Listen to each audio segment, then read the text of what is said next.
So meron tayo dito guys, hindi sa ating galing tong Fiesta. Client natin to si Sir. Bale, nabili niya yung Fiesta parang 3 months ago yata. Nung nabili niya, dito niya agad diniretso, pinagawa niya yung mga dapat.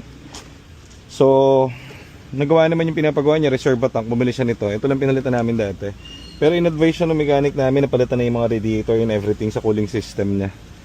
Kasi kakabili niya lang.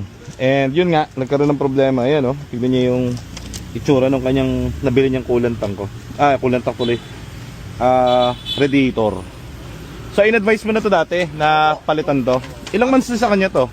Ngayon, ano lang, ano to? 3 months, mga ganun. Opo. So, anong pinalitan mo nung una? Kasi ito lang. Ito, tsaka yung return nose. Return nose, okay.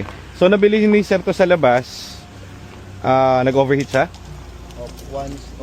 Isang beses nag-overheat. So, pinapalitan natin reservoir. Kaso, in-advise pala ni Dr. Joseph, palitan niya na rin yung kanyang radiator, ano?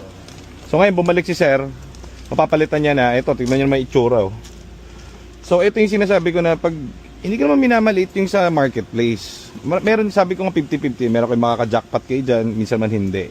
Pero kadalasan, ito yung mga dumarating sa amin. So, ito, kita niyo naman tinipid. So, imaginein mo yung sa parts na iba pa nito. Ito pa yung pinalitan niya, oh. Biruin mo, hindi man lang pinandikit yung double adhesive. Matindi. So, imagine niyo kung ito tinipid nung nagbebenta, imagine niyo ibang pyesa. Paano yung transmission and everything.